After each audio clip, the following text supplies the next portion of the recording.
Hoje eu queria fazer um comentário que eu acho útil, útil para todo mundo. Serve para a gente renovar a ideia do que é o Brasil republicano que chega no Brasil de hoje. O Brasil de agora é o resultado de vários Brasis que se sucederam ao longo do tempo e sempre nós temos que admitir que essa sucessão de Brasis tem muito a ver, primeiro, com golpes de Estado. Segundo, tem muito a ver com golpes no Estado. Terceiro, tem muito a ver com as incoerências, as incongruências, as contradições, o vale-tudo de uma política cabocla, a política brasileira, que é um exemplo para o mundo a não ser seguido, embora muitos países do mundo tenham políticas e também não devem ser seguidas, o que nos leva, desde logo, a acreditar que a política, embora um mal necessário, e embora seja a razão, muitas vezes, de se colocar algodão no meio dos cristais, para que os cristais não se estilhassem, não se estraçalhem, esses algodões que são colocados, muitas vezes, acabam por abortar movimentos que seriam legítimos e que em outros países foram adiante, com um preço muito alto, mas com um resultado que, em matéria de custo-benefício, valeu a pena.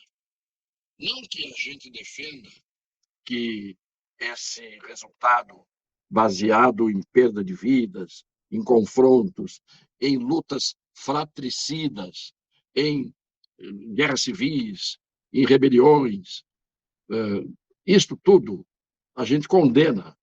Mas isto é tão condenável, não fosse pelo fato de serem cruentas, sangrentas as soluções, isto é tão condenável como o que a gente vê entre vendilhões da pátria, entre aqueles que se locupletam, se aproveitam dela e da política para os seus interesses, aqueles que montam governos desgovernados. E no meio de tudo isso, há um povo, gerações de pessoas que assistiram a cada um desses pedaços da nossa história, que muitos historiadores de fachada, que muitos historiadores de almanaque, que muitos historiadores que não leram a fundo, não confrontaram versões, acabam por trazer uma história deturpada e que gera polêmicas e que divide ainda mais aquelas facções que se formam ao longo de todos os períodos históricos da República. Se formaram e se formam. Houve momentos melhores e momentos piores. Só para se ter uma ideia, e isto parece uma conversa tola, mas eu acho que é fundamental que a gente faça uma reflexão a respeito destas tempestades políticas, desses momentos críticos de governos e desgovernos.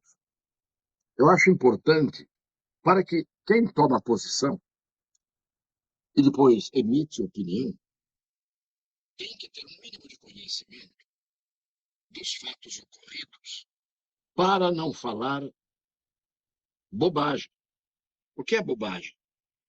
É falar sobre o que não sabem, falam sobre o que não sabem e transformam versões em verdades, versões em verdades, mentiras em realidade. Mas a gente ouve falar em os que são adormecidos, os que são desprovidos de senso patriótico, dos que são os que aceitam tudo, desde que os seus interesses fiquem preservados.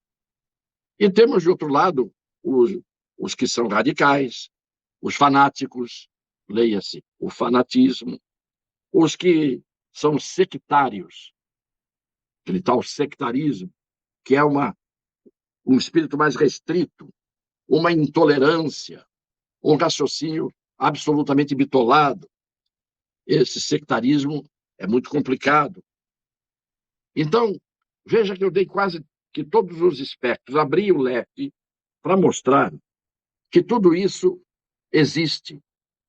E todos, se forem escrever a história, escreverão a história com o viés, com as nuances, com as tonalidades das suas posições políticas, ideológicas, filosóficas, ou de suas posições baseadas em coisa nenhuma. Vejam que a gente costuma dizer que o que é um golpe? Um golpe é a subversão das instituições, da ordem institucional. Então, tem muita gente que, ao longo da história, mas principalmente nos dias de hoje, muitos jornalistas que se acham cientistas políticos, que se acham dotados da capacidade de raciocínio amplo, de descortínio, dotados de lucidez, e que, na verdade, não são nenhuma dessas coisas. Nós temos que, então, fazer um exame breve da história da República. A história da República começa com um golpe. Portanto, nós temos o DNA do golpe na própria proclamação da República. Embora nem sempre os historiadores e os jornalistas, que praticamente extinguiram o jornalismo nos tempos atuais, porque o compromisso com a verdade, reportar os fatos, contar a história no dia a dia, isto não mais acontece como regra.